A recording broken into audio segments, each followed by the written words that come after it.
Élu, tu es peu. Être arrivé jusqu'ici parce que quelque chose en toi sait déjà que le monde n'est pas toujours ce qu'il paraît. Au fil de décennies passées à explorer les profondeurs de la psyché humaine, j'ai constaté que beaucoup d'entre nous se sentent comme une simple pièce sur un échiquier, ignorant totalement la partie qui se joue. Imagine cela, tu es en pleine conversation qui semble ordinaire. La personne en face de toi parle d'une voix douce, peut être même avec un sourire qui paraît attentionné, mais quelque chose cloche. Ton ventre te murmure des alertes pendant que ton esprit tente désespérément de comprendre ce qui se passe. Et soudain, tu comprends. Tu viens d'être manipulé psychologiquement. Tu es tombé droit dans le piège. Ce qui risque de te choquer davantage, c'est la découverte que j'ai faite. Ces tactiques ne sont pas aléatoires. Ce sont des schémas anciens, ce que j'ai nommé les ombres archétypales. Des mécanismes psychologiques sombres que certaines personnes utilisent pour envahir ton espace mental et plier ta réalité à leur volonté. Reste avec moi, car ce que je vais te révéler maintenant pourrait t'épargner des années de doutes sur toi-même et de tourments intérieurs. J'ai dit un jour que tout ce qui nous irrite chez les autres peut nous conduire à une meilleure compréhension de nous-mêmes. Ce que je n'ai que rarement partagé publiquement, c'est ceci. Les manipulateurs se servent précisément de ce principe contre toi. Ils transforment ta propre conscience de toi en arme pointée contre ton esprit. Dans les prochaines minutes, je vais t'exposer les 5 questions psychologiques les plus dangereuses que j'ai identifiées comme des outils de manipulation mentale. Et surtout, je vais te montrer les techniques qui te permettront non seulement de les reconnaître, mais de renverser complètement la situation. À la fin de ce voyage, tu posséderas ce que j'appelle la réalisation consciente, la capacité de voir à travers n'importe quel jeu psychologique avant même qu'il ne commence. Je dois toutefois te prévenir, une fois que tu connaîtras ces schémas, tu commenceras à les voir partout, chez des amis, dans ta famille, parmi tes collègues, même chez des inconnus. Tu remarqueras quand ils tenteront d'accéder à tes portes dérobées psychologiques. Certains trouvent cette connaissance dérangeante. Es-tu prêt à voir la matrice de la manipulation? Plongeons ensemble dans l'ombre. Question numéro 1. Pourquoi tu es si sensible? Avant d'éclaircir cette première manipulation, permets-moi de te poser une question qui risque de te mettre mal à l'aise. Combien de fois t'ont dit que tu étais trop sensible juste après que tu aies pointé quelque chose qui te semblait mauvais? Si un souvenir précis te revient immédiatement, c'est que tu as déjà vécu ce que j'appelle la projection d'ombre. Voici ce que la plupart des gens ne réalisent pas. Les manipulateurs utilisent instinctivement ce que j'ai nommé l'invalidation psychologique. Ils n'attaquent pas ton argument. Ils attaquent ton droit même d'avoir des ressentis à ce sujet. Selon mes recherches sur la psyché humaine, la sensibilité n'est pas une faiblesse. C'est ton inconscient qui détecte l'incongruité. J'ai écrit « Ta vision devient claire uniquement quand tu regardes dans ton cœur. Celui qui regarde dehors rêve. Celui qui regarde dedans s'éveille. Mais voici la partie tordue. Les manipulateurs savent que les personnes sensibles sont souvent les plus perspicaces. Elles sentent les mensonges, ressentent les tensions, repèrent les micro-expressions que les autres manquent. Alors, au lieu de mieux cacher leurs intentions, ils ont appris à transformer ton don en arme contre toi. Pense un instant. L'analyste financier qui repère des irrégularités dans les comptes est traité de paranoïaque jusqu'à ce qu'il découvre une fraude massive. L'épouse qui sent les changements de comportement de son mari est qualifiée de méfiante jusqu'à ce qu'elle découvre l'infidélité. L'employé qui questionne des pratiques contraires à l'éthique est étiqueté difficile jusqu'à ce que le scandale éclate. J'appelle cela la persécution des perspicaces. Dans ma psychologie analytique, quand quelqu'un attaque ta sensibilité, il te dit en réalité « Arrête d'utiliser ton radar psychologique. Il détecte des choses que je ne veux pas voir exposées. » Mais voici où cela devient passionnant. J'ai découvert une contre-attaque qui désarme totalement cette manipulation. Je l'appelle l'affirmation consciente de l'intégration de l'ombre. La prochaine fois que quelqu'un te demandera « Pourquoi tu es si sensible ?», ne te défends pas, n'explique pas, ne t'excuse pas. Regarde-le dans les yeux et dis calmement « Je ne suis pas sensible, je suis perspicace ». Cela te met mal à l'aise? Observe ce qui se passe ensuite. J'ai prédit que les manipulateurs feront l'une de ces 3 choses. Ils s'énerveront et révéleront leur vraie nature, ils changeront de sujet, confirmant ainsi ton soupçon, ou ils deviendront soudainement trop gentils. Tentative désespérée de contrôle des dégâts. Mais nous ne faisons que commencer.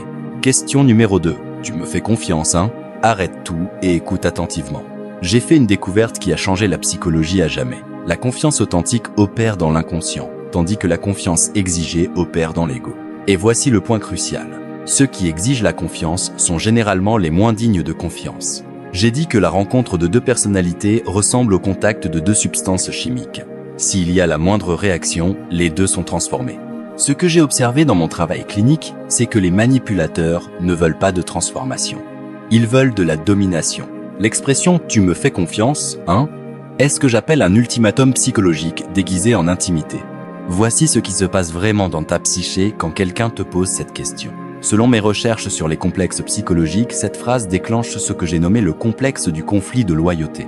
Ton esprit conscient veut être quelqu'un de bien qui fait confiance, mais ton inconscient hurle des alertes. Ce conflit intérieur est exactement ce sur quoi le manipulateur compte. J'ai découvert que les personnes dignes de confiance n'ont jamais besoin de demander la confiance. Elles la démontrent par ce que j'appelle la congruence psychologique constante. Leurs paroles, leurs actes et leur énergie sont alignés. Mais les manipulateurs ont appris à pirater ce système. Pense à l'associé qui refuse de te montrer les comptes mais se penche vers toi et dit « Tu me fais confiance, hein ?» Pense au partenaire amoureux qui cache son téléphone mais s'offusque. « Tu ne me fais pas confiance ?» J'appelle cela la confiance utilisée comme arme. Dans ma psychologie des profondeurs, cette question est conçue pour court-circuiter ton esprit analytique et activer ton complexe de culpabilité. Il ne s'agit pas de construire la confiance. Il s'agit de contourner tes défenses psychologiques. Voici la réponse qui les démasque instantanément. Quand quelqu'un te demande « Tu me fais confiance, hein ?» Fais une pause, respire et applique ce que j'appelle le détachement conscient. Regarde-le calmement et dis « La confiance se gagne par la constance, pas par des questions. Est-ce que tu me demandes d'ignorer mon intuition ?» J'ai prédit qu'une personne digne de confiance respectera cette limite et continuera de se prouver par des actes. Un manipulateur, lui, deviendra défensif, changera de sujet ou tentera de te faire culpabiliser d'avoir des exigences. Mais attends, la troisième question est encore plus sombre. Question numéro 3. Tu m'accuses de quelque chose ? Avant de révéler cette arme psychologique, je dois te mettre en garde contre une découverte troublante. Les grands manipulateurs ne se contentent pas de mentir. Ils remodèlent la réalité elle-même. Cette question est ce que j'appelle la technique d'inversion, transformer l'enquêteur en accusé. Voici comment ton esprit est détourné. Selon mes recherches sur la projection psychologique, quand tu remarques quelque chose de suspect et poses une question légitime, le manipulateur retourne immédiatement la situation. Soudain, c'est toi le problème. C'est toi qui fais des histoires. C'est toi qui dois t'expliquer. J'ai écrit « La projection est l'un des phénomènes psychiques les plus courants. Tout ce qui est inconscient en nous, nous le découvrons chez notre voisin et nous le traitons en conséquence. Les manipulateurs transforment cette tendance naturelle en arme. Ils projettent leur propre culpabilité sur toi, puis t'attaquent parce que tu la portes. C'est de la guerre psychologique déguisée en légitime défense. Exemple, tu remarques des incohérences financières au travail et poses une simple question à ton supérieur. Sa réponse immédiate « Attends, tu m'accuses de quelque chose ?» Et te voilà à reculer, à t'expliquer, à t'excuser d'avoir été observateur. J'appelle cela le complexe du transfert de culpabilité. Dans ma psychologie analytique, cette question est conçue pour déclencher ce que j'ai nommé l'inversion de responsabilité. Au lieu qu'eux expliquent leur comportement suspect, c'est toi qui expliques ton droit de l'avoir remarqué. Mais voici ce que j'ai découvert et qui change tout. Le pouvoir ne réside pas dans la question, mais dans le silence qui suit. Les manipulateurs s'attendent à une panique immédiate, des explications précipitées, des excuses désespérées. Ils n'attendent jamais une confiance calme. La contre-attaque est d'une simplicité dévastatrice. Quand quelqu'un te lance, tu m'accuses de quelque chose, ne te précipite pas pour combler le silence. Applique ce que j'appelle la pause thérapeutique. Maintiens le contact visuel. Attends 2 ou 3 secondes, puis réponds calmement. Devrais-je ? Seulement 3 mots. Mais ces 3 mots contiennent ce que j'appelle le pouvoir conscient, parce que les innocents n'ont pas peur des questions. Seuls les coupables en ont peur. Ta réponse posée les oblige à confronter leur propre ombre, au lieu de se cacher derrière la tienne. Mais nous n'avons pas fini. La 4e question est un pur poison psychologique. Question numéro 4. Est-ce que je te mentirais à toi ? Ce que je vais te dire risque de changer ta façon de voir toutes les relations de ta vie. J'ai découvert quelque chose que la plupart des gens ne réalisent jamais. La question « Est-ce que je te mentirais à toi ?» est déjà un mensonge. Pas à cause des mots, mais à cause de l'intention qui se cache derrière. Voici le piège psychologique. Selon mes recherches sur ce que j'ai appelé la manipulation de la persona, cette question ne cherche pas une réponse. Elle crée une dette émotionnelle. Le manipulateur te fait te sentir coupable de douter, même quand ton intuition hurle. J'ai écrit « Le privilège d'une vie est de devenir qui tu es vraiment. Mais les manipulateurs essaient de te faire sentir que tu es une horrible personne parce que tu es observateur, intuitif, prudent, parce que tu es toi-même. Et voici la partie vraiment tordue. J'ai découvert que ceux qui ont besoin de poser cette question révèlent souvent, sans le savoir, leur propre état psychologique. Je l'appelle la confession inconsciente par surcompensation. Pense au conjoint qui cache son téléphone mais demande les larmes aux yeux. Est-ce que je te mentirais, à toi ? Pense à l'associé qui refuse de te montrer les comptes mais paraît blessé. Voyons, est-ce que je te tromperais vraiment ? J'appelle cela la performance de l'innocence. Dans ma psychologie des profondeurs, l'honnêteté authentique ne joue pas la comédie. Elle existe, tout simplement. Les personnes honnêtes n'ont pas besoin de te convaincre qu'elles sont incapables de mentir. Leurs actes créent ce que j'appelle la confiance inconsciente. Tu te sens en sécurité sans qu'elles aient besoin de te l'expliquer. Mais les manipulateurs ont appris à contrefaire ce sentiment. Ils utilisent le théâtre émotionnel pour court-circuiter ton esprit logique et activer ton complexe de culpabilité. Les larmes, le ton blessé, l'accusation implicite que tu es sans cœur de douter d'eux. Tout est conçu pour que tu arrêtes de penser et que tu commences à avoir pitié. Voici la technique qui les expose immédiatement. Quand quelqu'un te demande « Est-ce que je te mentirais ?» à toi, ne mords pas à l'hameçon. Applique ce que j'appelle le questionnement conscient. Fais une pause puis réponds « Ce n'est pas la bonne question. La vraie question est « Est-ce que je saurais si tu le faisais ?» Cette seule réponse renverse tout le cadre psychologique. Les menteurs prospèrent dans le brouillard émotionnel, mais ils se flétrissent sous la lumière crue de la conscience. Ta réplique allume ce que j'appelle la lumière de la conscience. Et soudain, les ombres n'ont plus nulle part où se cacher. Mais la 5e question est la plus dangereuse de toutes. Question numéro 5. On ne peut pas juste passer à autre chose ? Ce que je vais te révéler maintenant peut être l'intuition psychologique la plus importante que tu recevras jamais. J'ai découvert que cette question d'apparence innocente est en réalité l'option nucléaire du manipulateur. Quand le déni, la distraction et la culpabilité échouent, il déploie ce que j'appelle l'oubli forcé, l'exigence que tu abandonnes la vérité au profit de l'illusion de la paix. Mais voici ce que j'ai compris et que la plupart des gens ignorent. Il n'y a pas de venue à la conscience sans douleur. Une véritable résolution exige d'affronter les vérités inconfortables. Les manipulateurs veulent sauter la douleur et passer directement à ton pardon. Selon mes recherches sur la guérison psychologique, passer à autre chose sans compréhension revient à mettre un pansement sur une plaie infectée. À la surface, ça a l'air mieux, mais le poison continue de se répandre dessous. Regarde comment cela se joue. L'entreprise prise en flagrant délit de scandale supplie ses employés. Ne ressassons pas le passé, concentrons-nous sur l'avenir. Le partenaire infidèle découvert implore. Pourquoi continuer à en parler ? Il faut avancer. Mais j'ai découvert quelque chose de crucial. Ce ne sont pas des demandes de guérison, ce sont des exigences d'amnésie. Le manipulateur ne veut pas résoudre le problème, il veut l'effacer de ta conscience. Je l'appelle l'enterrement psychologique. Dans ma psychologie analytique, la vraie guérison se produit quand l'inconscient devient conscient. Les manipulateurs, eux, veulent tout repousser dans l'inconscient où cela ne peut plus menacer leur contrôle. Voici le schéma que j'ai identifié. D'abord, ils nient qu'il y a un problème. Ensuite, ils le minimisent. Ensuite, ils te blâment de l'avoir créé. Et enfin, quand rien de tout cela ne marche, ils t'épuisent jusqu'à ce que tu abandonnes la quête de vérité.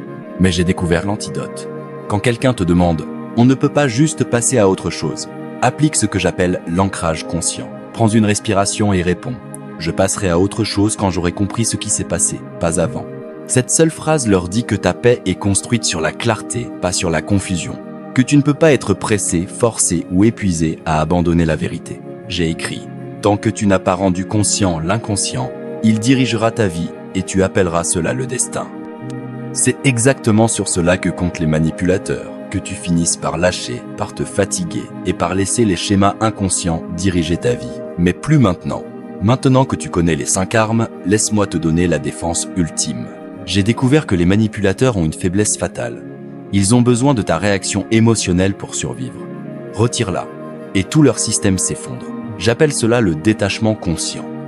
La capacité d'observer sans être consumé.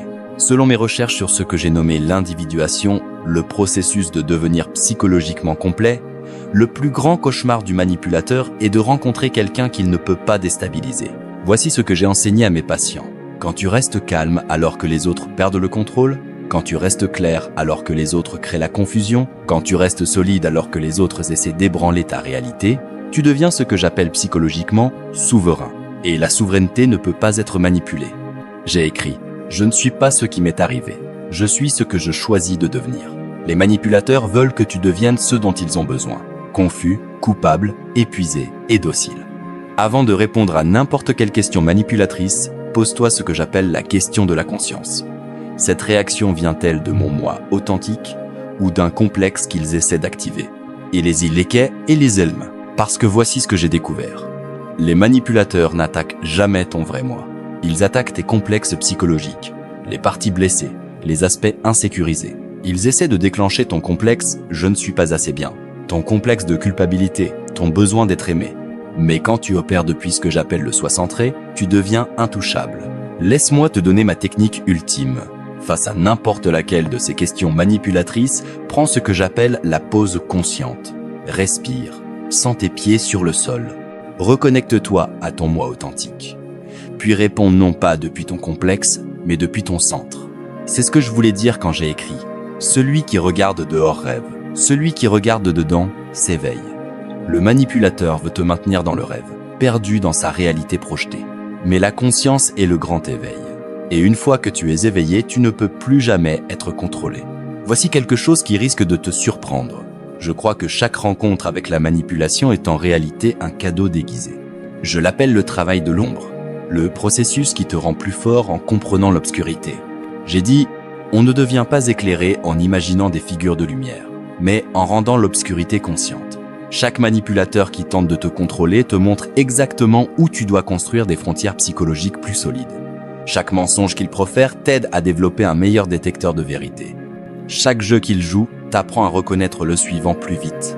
Selon mes recherches sur le développement psychologique, les personnes qui tentent de te manipuler te servent inconsciemment de croissance. Elles te forcent à développer ce que j'appelle la discrimination consciente, la capacité à distinguer instantanément le vrai du faux, la connexion authentique de la manipulation, le soin sincère du contrôle. Et une fois que tu possèdes cette capacité, tu deviens dangereux pour les manipulateurs du monde entier. Pas parce que tu les combats, mais parce que tu les vois. Et j'ai découvert que d'être vraiment vu est la plus grande peur du manipulateur. Parce que les manipulateurs vivent dans l'ombre. Ils ne peuvent opérer que dans l'obscurité psychologique. Quand tu braques la lumière de la conscience sur leurs tactiques, ils perdent tout pouvoir. Ils sont comme des vampires au soleil. Ils ne survivent pas en présence d'individus éveillés, centrés, psychologiquement souverains. C'est pourquoi j'appelle les personnes conscientes la grande menace pour la manipulation inconsciente. Ceci est ta libération psychologique. Es-tu prêt pour la vérité qui te rendra libre? J'ai passé toute ma carrière à étudier une question fondamentale. Comment les êtres humains deviennent-ils psychologiquement libres? Et ce que j'ai découvert, c'est ceci. La liberté n'est pas l'absence de défi. C'est la conscience en présence du défi. Tu possèdes désormais ce que j'appelle les yeux qui voient. Tu reconnais les 5 questions, l'attaque de la sensibilité, l'exigence de confiance, l'inversion d'accusation, la performance d'innocence, l'oubli forcé.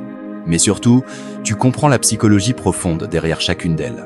J'ai écrit « La chose la plus terrifiante est d'accepter complètement soi-même ». Mais je vais te dire ce qui est encore plus terrifiant pour un manipulateur, quelqu'un qui s'est complètement accepté. Parce que quand tu n'es plus en guerre avec toi-même, personne ne peut te recruter pour combattre contre toi-même. Quand tu n'as plus honte de ta sensibilité, ils ne peuvent pas l'utiliser comme arme. Quand tu n'es plus désespéré d'approbation, ils ne peuvent pas la retenir pour te contrôler. Quand tu n'as plus peur du conflit, ils ne peuvent pas te menacer d'abandon. C'est cela que j'appelle l'individuation. Devenir si psychologiquement intégré que la manipulation extérieure devient impossible. Tu n'es plus une collection de complexes réactifs qu'on peut pousser et tirer. Tu es un individu conscient qui répond par choix, non par compulsion. Et le choix est l'ennemi de la manipulation. Voici ton devoir, ton initiation à la liberté psychologique. Pendant la semaine qui vient, chaque fois que quelqu'un essaiera de te manipuler par l'émotion, pose-toi ma question. Quel complexe en moi cette personne essaie-t-elle d'activer? Puis, au lieu de réagir depuis le complexe, fais une pause et réponds depuis ton centre conscient. Observe à quelle vitesse les personnes manipulatrices changeront leur comportement en ta présence, ou disparaîtront simplement de ta vie. Parce que j'ai découvert quelque chose de magnifique. Quand tu refuses de jouer au jeu manipulateur, tu donnes à tous ceux qui t'entourent la permission d'être authentiques eux aussi. Ta conscience ne te libère pas seulement toi. Elle crée l'espace pour des connexions vraies avec les autres. C'est la victoire ultime sur la manipulation. Non seulement te protéger, mais créer un champ d'authenticité qui élève tous ceux qui se trouvent dans ta présence. Tu n'es plus la victime psychologique de personne. Tu es éveillé, tu es conscient, tu es libre. Et dans un monde rempli d'ombre, les éveillés sont ceux qui portent la lumière. Mon dernier cadeau est ce rappel. Ta tâche n'est pas de chercher l'amour, mais seulement de chercher et de trouver toutes les barrières que tu as construites en toi contre lui. Les manipulateurs construisaient des barrières entre toi et la connexion authentique. Maintenant, tu peux voir ces barrières, les retirer et entrer dans les relations vraies qui t'attendaient toujours de l'autre côté. Choisis la conscience, choisis la clarté, choisis la liberté psychologique. Marche comme je l'ai toujours voulu. Éveillé, conscient et fidèlement toi-même. La plus grande peur de l'ombre, c'est ta lumière. Allume-la, garde-la allumée, et que jamais personne ne te persuade de l'éteindre.